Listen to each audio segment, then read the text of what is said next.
material, curiosity. So one person, we've got a couple, yeah, very good. That means we're getting out there a little bit more. Believe it or not, but tinfoil is becoming more and more commonly used as opposed to something like plasticine, clay, fiberglass, any of those things that we used to make our sculptures out of. You can see a bit of this work going on around me here. Like, I mean, look at this one up here. It's a pretty solid sculpture of a dragon skull, and it's really low budget as well. You've got, that's the frame on the inside, just put into a dumpster, a pair of scissors. Over top, it's all just a bunch of tinfoil planked together with hot glue. We also have hot glue guns at home, some curiosity. If not, Bunnings Warehouse is open until 9 today. But just as a way to show you guys how this stuff can be used as a sculpture material, I'll do a quick example of what money in my mouth is. So, tinfoil has a shiny side and a dull side. If you're sculpting with it, you want to have the dull side facing out, because if you've got the shiny side looking at you, it's like sculpting with a disco ball, which is not much fun. You take some tinfoil, get it a little bit wrinkly like that. You can stop there and take it down to your local art gallery and put it up on the wall, and they'd give you $1 million for that. But if you want to sculpt with it, what you want to do, fold it over a little bit, and then maybe sort of make a bit of a calorie-free kebab or something like that. You want to keep a bit of air on the inside. You don't want to crush it right down into a rock, because then you can't sculpt with it. But if you just keep it so there's a pocket of air, like there's an egg or something fragile on the inside there, you can now use this the same way that you would use clay or even Play-Doh. You ever been playing with Play-Doh when you were kids? It's like this is reawakening those skills inside you.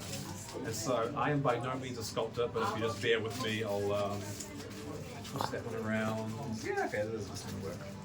A bit of neck going up there, tilt that over pretty quickly. Like, I mean, that took me no time at all. I just made the general shape of a very disproportionate bird of some kind, like a swan. Condense it down a little bit, get the proportions all right. If you want to add more to it though, you think of clay or even with Play-Doh, you just grab a bit more and you whack it on, and sort of like squish it all together. You can do the same thing with foil. So you scratch it a little bit more like that, scratch this one up into a bit more of a rock. Then that's where the hot glue gun comes into play. Just a little bit of hot glue, you don't need too much. And because the aluminium foil is typically metal, it's a really efficient conductor of heat. So if I just chuck it together there, it's going to really quickly suck the heat out of it. And you just sort of like squish it on a bit more. That glue should have set by now. Yeah, that's all stuck together. And at that point, just start condensing it even further. Got a bird with a big butt. I cannot lie. But then the last step is to grab, everyone all got these at home, I'm sure. Yeah, you just grab one of those and you can smooth out some of those details there. And you can use the other end of the spoon, you can get some details in it, like lines and feathers.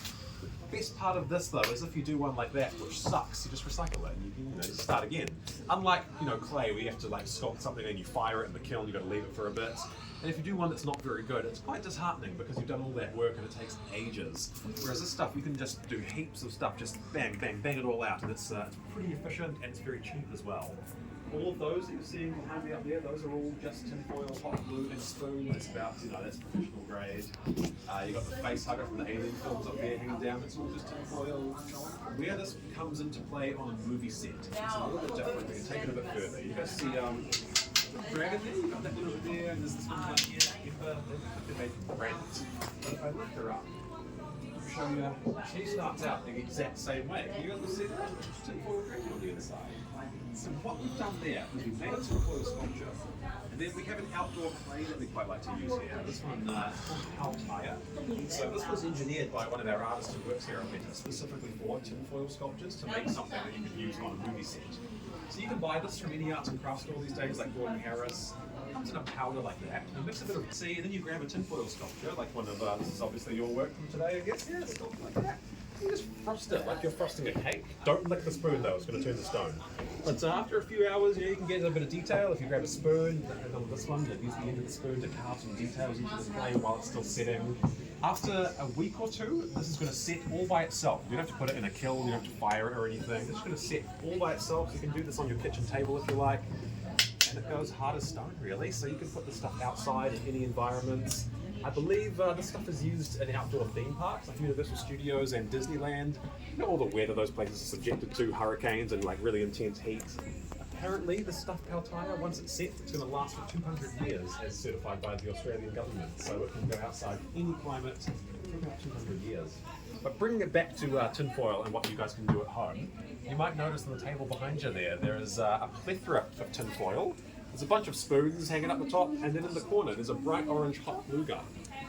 Give it a shot, guys. We dare you to give it a try while you're here with us today. You might surprise yourself. You might think, oh, I never created bone in my body, but we're trying to dispel that. We're trying to get rid of that. So I'll jump in with you guys to break the ice, but that's up to you guys. Just see what you got. You can build your own creative tool skeleton. You can. You don't feel like you have fun.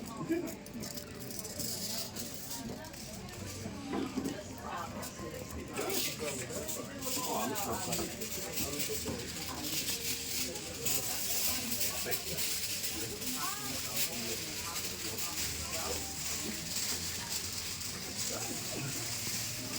There we go, I've got a little tin foil for running low down there.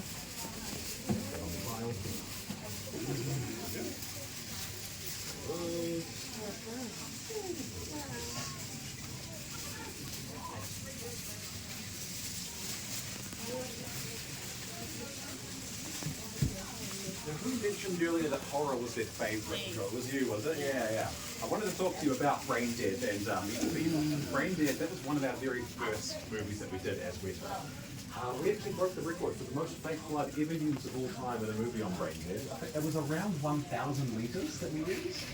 And Brain Dead, it's like, I assume, do you like your zombie movies and just like kind of body horror? Do you like that sort of stuff? Yeah, so Brain Dead, that's a movie for you. So. In the United States, it was released under the name Dead Alive. So there was another movie called Brain Dead that had Bill Pullman from Independence Day. So we call it Brain Dead in New Zealand. And it was Dead Alive in the United States. Yeah. What's the like blood generally made of? Glucose syrup and food coloring. Oh yeah, that's what it's captured in Yeah, that's right, yeah. So use a bit of red food colouring, a bit of a couple drops of black, and sometimes a couple drops of yellow as well, just for like plasma. Yeah. That's for human blood, at least. Sometimes the warp blood is quite a bit green and black. In the original Alien movie, the android's blood, that's all like that white milky stuff. Remember the Alien with, what's his name? Lance Henriksen, who plays Bishop in Aliens, when he gets like ripped in half and it's all just like squirting everywhere. It's so good.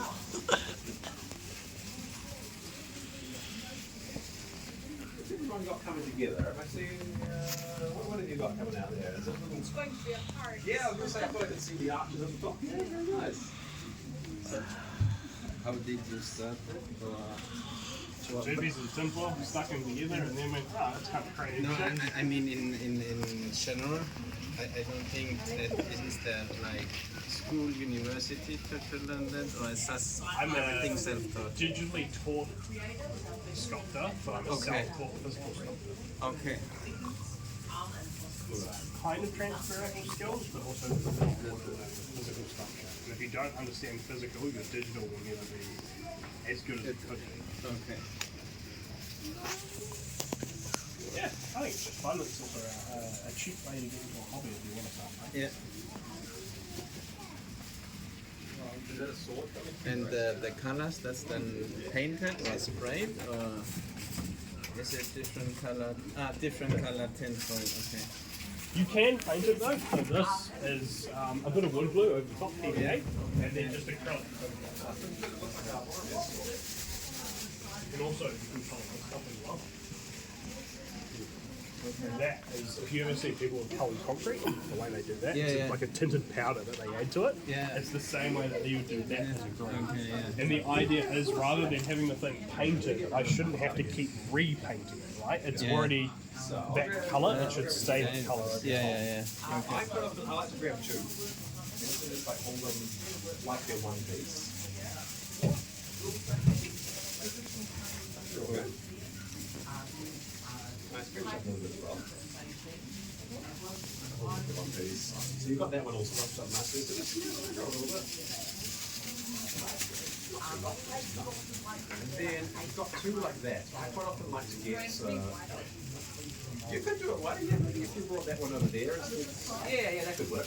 I'm going to take two of the ends as it's like a diamond shape and sort of fold them over a little bit. Yep, that'll work.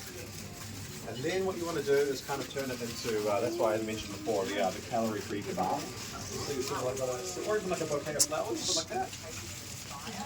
And then just condense the other end down as well. But you don't want to crush all the air out of the middle. You want to make sure there's a nice little pocket of air going on the inside.